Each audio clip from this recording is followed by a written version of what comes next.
دوای دەست بەکاربوونی کابینەی نوێی حکوومەتی تورکیا یەکەم جارەکە وەزیری دەرەوەی تورکیا هاکان فیدان سەردانی هەرمی کوردستان و عێراق بکات بێگومانم سەردانە گرنگە هاوکاتە لەگەڵ کۆمەڵی گۆڕانکاری لە ناوچەکەدا هاوکێشەی سیاسی و پەیوەندەکانی نێوان هەروەها عێراق و تورکیا لەگەڵ هەرمی کوردستان و تورکیاش بەگشتی من زیاتر قسە دەکەم سەبارەت بە گرنگیم سەردانە و لێککەوتەکانی میوانێکی بەڕێزم لەگەڵا هەر هەڵگورد نهێلی ڕۆژنامەنووس و شارەزا لە کاروباری تورکیا لە ستودیۆ لەگەڵمە زۆر بەخێر بیت. هاکان فیدان یەکەم جارەکە لە دوای دەست بەکاربوونی وەکو پۆستی وەزیری دەرەوە تورکیا سەردانی عێراق و هەرمی کوردستان دەکات. پێتان وایە ئاستی پەیوەندیەکانی عێراق و تورکیا ئێستا لە چ ئاستێکدایە و چ کاریگەریەکی لەسەر بەردەوامبوونی پەیوەندیەکان دەبێت؟ زۆر سپاس. سەبارەت بە سەردانی هاکان فیدان وەکو وەزیری دەرەوەی تورکیا خۆی بۆ پێشتر وەکو سەرۆکی دەستگای میتی تورکیا زۆر جار سەردانی عێراقی کردووە و ئەمە سەردانێکی گرنگە لەبەرەوەی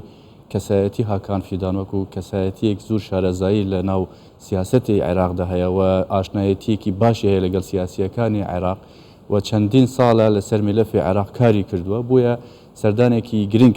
دەژمێردێت. لەبەر ئەوەی ئەمە دەتوانین ئەم سەردانە وەکو پێشێکیەک بۆ ڕێخۆشکردنێک بوو سەردانێکی دیکەی گرنگ کە ئەویش سەردانی ڕەجەب تەیب ئەردوغانە کە پێشبینی دەکرێتن لەم ساڵدا سەردانی عێراق بکات. هاتنی هاکان فیدان بۆ عێراق بێگومان سەرکەوتنی سەردانەکەی پەیوەستە بەوەی کە تا چ ڕادەیەک ڕێگە خۆش دەکات بۆ ئەوەی کە لە داهاتوودا ڕەجەب تەیب ئەردوغان سەردانی هەم عێراق و هەم هەرێمی کوردستان بکات. سەبارەت بە ئاستی پەیوەندیەکانی تورکیا و عێراق وەکو دوو وڵاتی جیران پەیوەندیەکی مێژووییان هەیە و هەروەها کێشەی مێژووییشیان هەیە. کێشەکانیان سەرهەڵدا لە کێشەی سنوور لە کێشەی ویلایەتی مووسڵ و کەرکووک لە سەردەمی تورکیای تازەوە دروستبوونی دەوڵەتی عێراقەوە سەرهەڵدات و هەروەها کێشە ئەمنیەکانی سەرسنووری نێوان تورکیا و عێراق هەیە. کێشەی ئاڵوگۆڕی بازرگانی هەیە، کێشەی هەژمۆنی دەسەڵاتداری عێراق کە ئایا ئێستا دەسەڵاتی عێراق لە سیژێر هەژمۆنی چ وڵاتێکی دیکەدایە تورکیا و هەروەها ئاستی پەیوەندیەکان لەسەر ئاستی بازرگانیش و ئاڵوگۆڕی بازرگانی لە نێوان هەردوو وڵات و هەروەها کەیسی وزە. ئەمانە هەمویان چەند کەیسێکن کە پەیوەندی نێوان تورکیا و عێراقی ڕاگرتووە جاروبار کێشەکان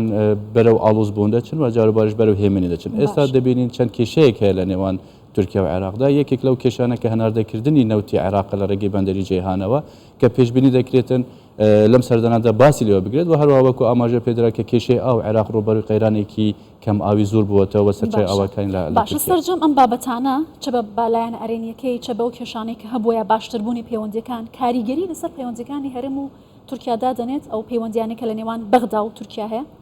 خۆی معادلەیەک هەیە کاریگەری هەرێمی کوردستان لەسەر پەیوەندیەکانی تورکیا و عێراق. چ کاتێک پەیوەندیەکانی هەرێمی کوردستان لەگەڵ تورکیا زۆر بەهێز بن ئەو کاتە پەیوەندیەکان لەگەڵ تورکیا لەگەڵ بەغدا بەرەو ئاڵوزی دەچنیان بەرەو خاوبوونەوە دەچن و بە هەمان بە پێچەوانەشەوە پەیوەندیەکانی وان ئەنقەرە و بەغدا کاتێک بەهێز دەبن ئەو هەندێک جار پەیوەندیەکانی هەرێمی کوردستان بەرەو لاوازی دەچن. بۆیە ئەو معادلەیە دەبێت بەرچاو وەربگرێن و تورکیا هەرێمی کوردستان پشتگوێ ناخوات بە دڵنیایەوە چون سەردانی وەزیری دەرەوەی تورکیا بوو بەغدا لە هەمان کاتی سەردانی هەرێمی کوردستانیش دەکات ڕای بەرپرسانی هەرێمی کوردستانیش لەبارەی کەیسەکان وەردەگرێت لەبەرەوەی زیاتر هەرێمی کوردستان هاوسنوورە لەگەڵ تورکیا وەکو ئەوەی کە عێراق ڕاستەوخۆ هاوسنوور بێت لەگەڵ تورکیا.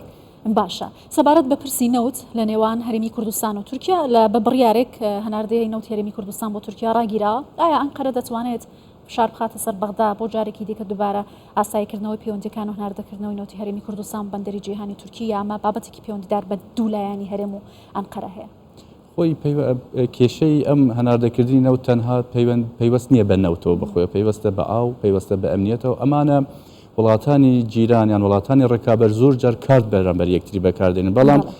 میلەفێک کەیسێک زەق دەکرێتەوە ئەو کێسە بوو نمونە ئێستا کەیسی نەوت قوربانی میلەفی ئاو میلەفی ئەمنیە لە نێوان تورکیا و لە نێوان عێراقدا ئەبێ ئێمە لێکۆڵینەوە بکەین لەو هەردوو کەیسی ترکە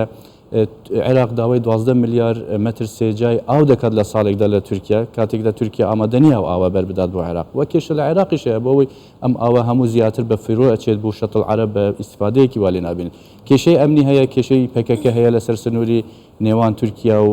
عێراقدا و هاتنی سوپای تورکیا بۆ ناو خاکی عێراق و بردومانکردنی شوێنە سنووریەکانی عێراق لەلایەن تورکیا ئەمانە هەمویان کەیسن لەگەڵ ئەوەشدا ئەو بابەتی نەوت و گاز یعنی دەبێت ئێمە کێشەکە هەندێک پەیوەندی بە ناوخۆی عێراقیشەوەیە لە دەستوری عێراقدا ئەو کێشە چارەسەر کردە بەڵام یاسای نەوت و گاز دەرنەچووە تا ئێستا ڕوون نییە ئایا هەرێم مافی خۆیەتی ئەم نەوتە هەناردە بکات یان حکومەتی ناوەندی حکومەتی فیدرال بڵێن مافی ئەوەی هەیە کە ئەو نەوتە هەناردە بکات ئەگەر هەناردە بکات مافی هەرێم چی دەبێت بە شێوازێک دەبێت بۆیە تا ئەو یاسای نەوت و گازت نەچەسپێنرێت لە پەرلەمانی عێراق ئەم کێشە ناتوانێت دەواازەیەک بخۆی بدوزیتەوە. زۆر باش پرسی ئاوە پرسی نەوتت کرد بەغدا کارتی دادگای نێوبژیوانی پاریسی بەدەستە بەرامبەر بە تورکیا دەتوانێت کارتی ئاو بەرامبەر بە بەغدا بەکاربهێنێت؟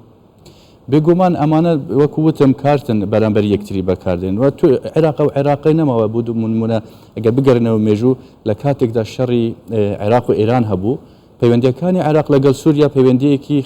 خراپ بوون و عێراقیش دەواازەیەکی تری نەبوو کە نەوتەکەی پێڕەوانە بکات بۆ دەریای ناوەڕاست و لەوێشەوە بۆ ئەوروپا بۆیە تورکیا دائیمەن کارتێکی فشاری بەکارهێنا لە بەرامبەر عێراق بۆی کە چونکە تاکە بەندەر کە تورک عێراق ئەو کاتە دەیتوانی نەوتەکەی ڕەوانەی دەرەوە بکاتن تورکیا بوو. بەڵام ئێستا بە پێچوانەوە عێراقیش کارتی خۆی هەیە عێراق دەتوانێت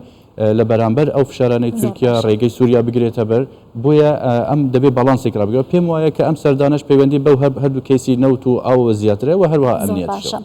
ئەگەر سەبارەت بە هەرمی کوردستانیش زیاتر بپرسم کێشێک لە ناوچە سنووریەکان هەیە بەڕێزیشت ئاماژەت پێکردبوونی پەکەکە و بردمانە بەردەوامەکانی تورکیا کە ساتوتە ناو شارەکانیش بە تایبەتی لە سنووری سلێمانی بۆ ئەو لاوە هەرمی کوردستان دەتوانێت لەم بوارەدا چی بکات پرۆسی ئاشتی لە